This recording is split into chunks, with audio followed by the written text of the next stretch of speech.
Hello and welcome to GameSack. Today I'm talking about the Satiator from Professor Abrasive. Is that how it's pronounced? Or is it Satiator because it's for the Sega Saturn? Then again, it does satiate your need to run games off of an SD card.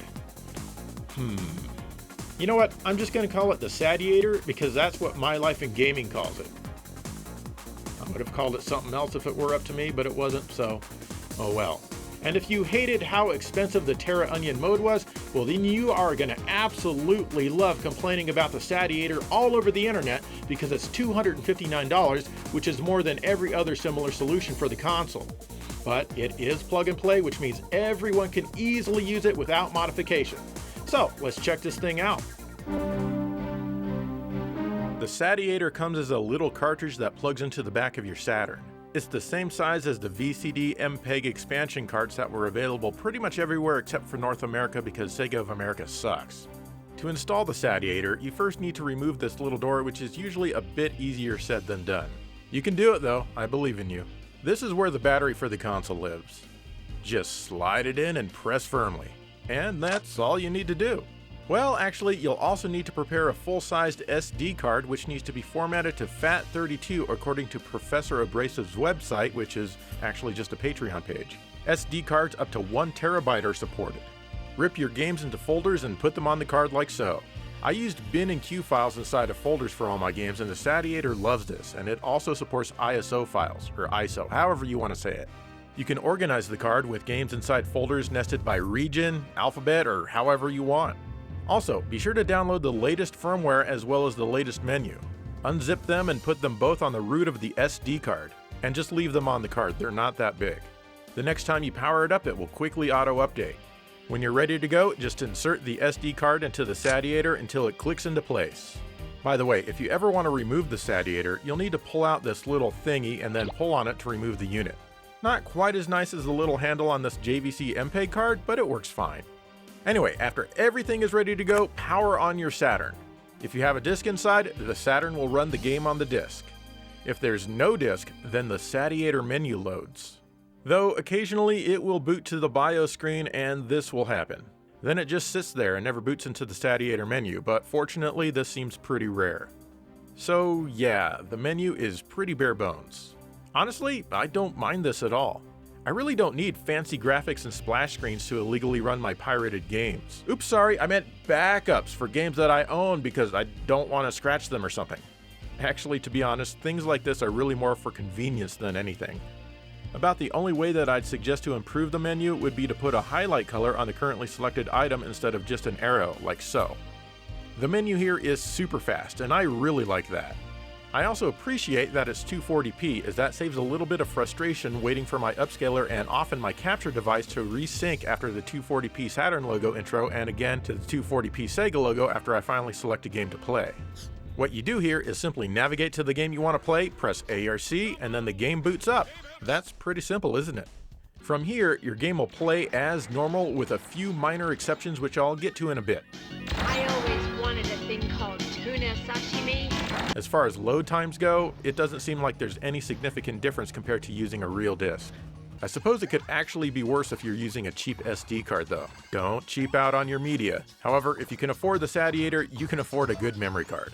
I always buy SanDisk and I've never had any issues. Unfortunately, there's no way to boot back into the Satiator's menu from a game at the time I'm making this video. Pressing the reset button on the console will reboot to the Saturn's BIOS and then immediately restart the game from the beginning.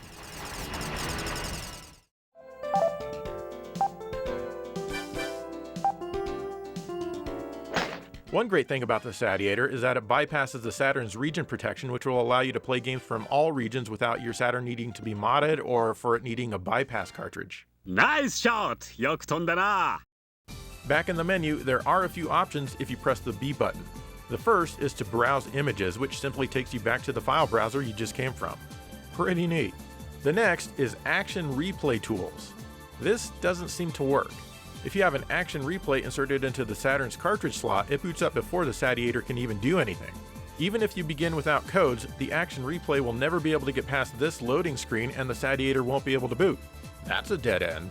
If you boot into the Satiator menu and then plug in an Action Replay cart into the slot and go to the options, it still doesn't work. In my case, I tried to back it up and it told me unsupported flash ID BFBF:0707. I have no idea what that means, except that for now, an unmodded action replay isn't compatible, and I have no clue how to mod one. The next option is diagnostics, which tests the speed of your SD card and whatnot. Looks like mine's okay, I think. The last option lets you format the SD card. Be very careful with this, as it will erase any games that you have on the card. It's also interesting that there's an exFAT option, even though Professor Abrasive says on his Patreon page that exFAT probably will never be supported. Oh well, I guess it's supported now. By the way, simply having the Satiator installed in your Saturn will allow you to boot CDR games if you really want to do that. All in all, using the Satiator menu is easy and it's very lightweight and snappy. I approve.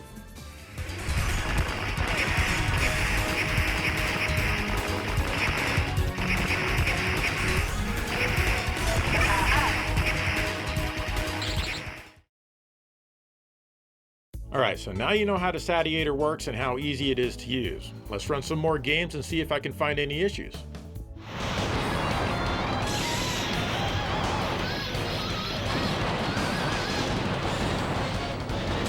I tried out a lot of games using the Satiator. I mean a lot of them. I'm guessing probably even more than 10. I leave no stone unturned.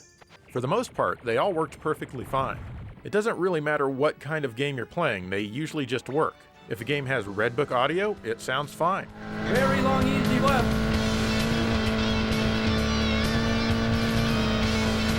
Checkpoint. Medium left. If a game has streaming audio, it also sounds fine.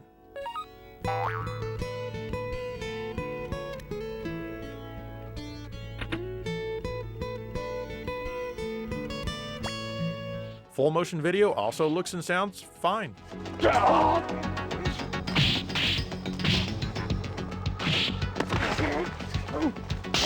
Basically, having the Satiator in my Model 1 Saturn works fine.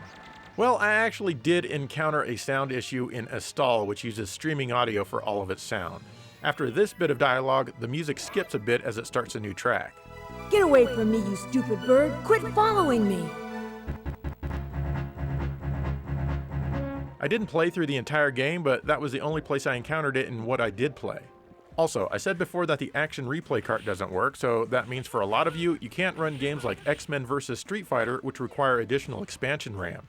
While I'm confident that will eventually get fixed, rest assured that the Satiator works fine with real Sega RAM expansion cartridges.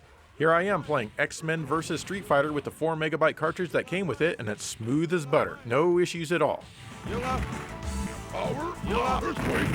For the most part, I didn't encounter any issues with the games that I played, though it doesn't advertise itself as being compatible with every single game. There's an online guide which lists the compatibility for each game. I don't think it's very up to date though.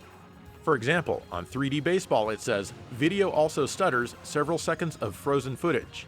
But upon booting this fine example of a video game, the video plays perfectly fine for me without any issues in the FMV at all. And let me tell you, what an amazing time for sports video games the mid-90s were.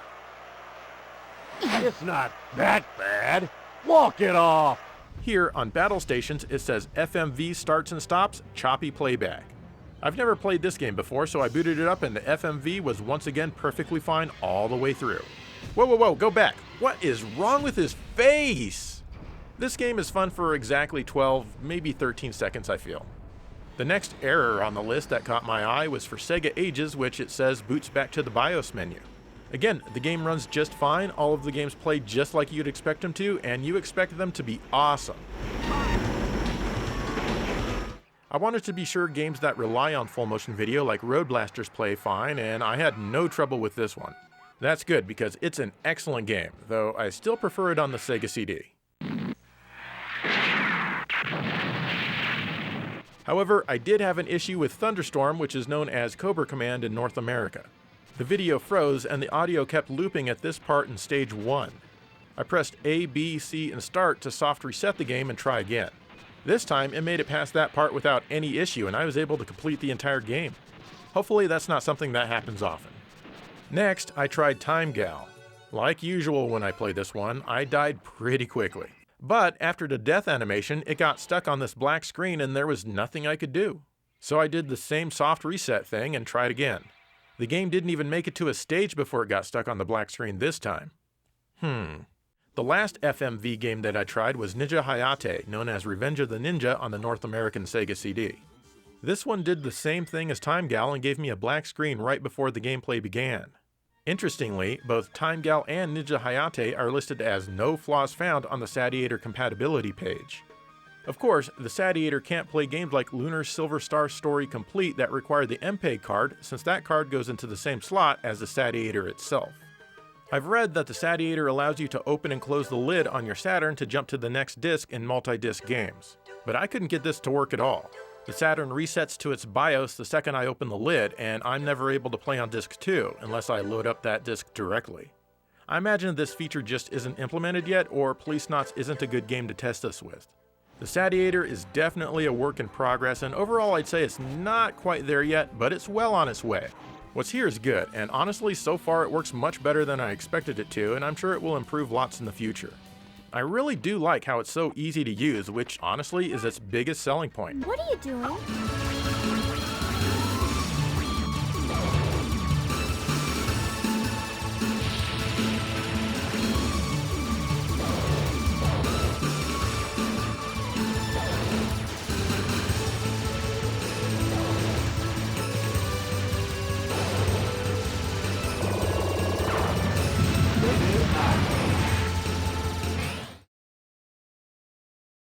There you go, that's the Satiator from Professor Abrasive.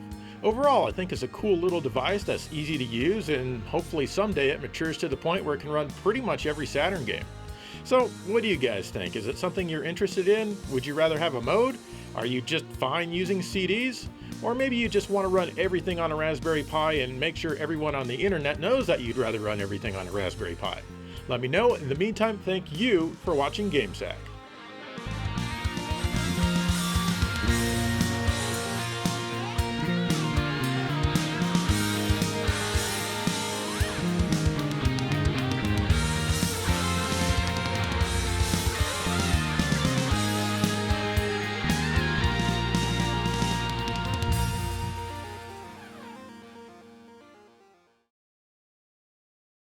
I just picked up Marvel Spider-Man Miles Morales for the PlayStation 5. Surely this will run on my TurboGrafx 16 CD-ROM from 1991.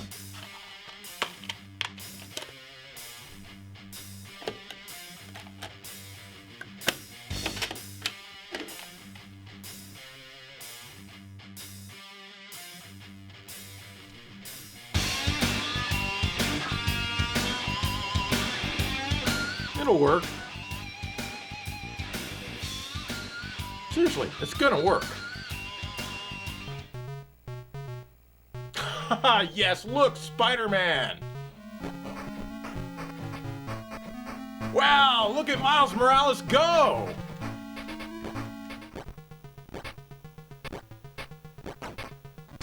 Come on, Miles, we're gonna get those bad guys!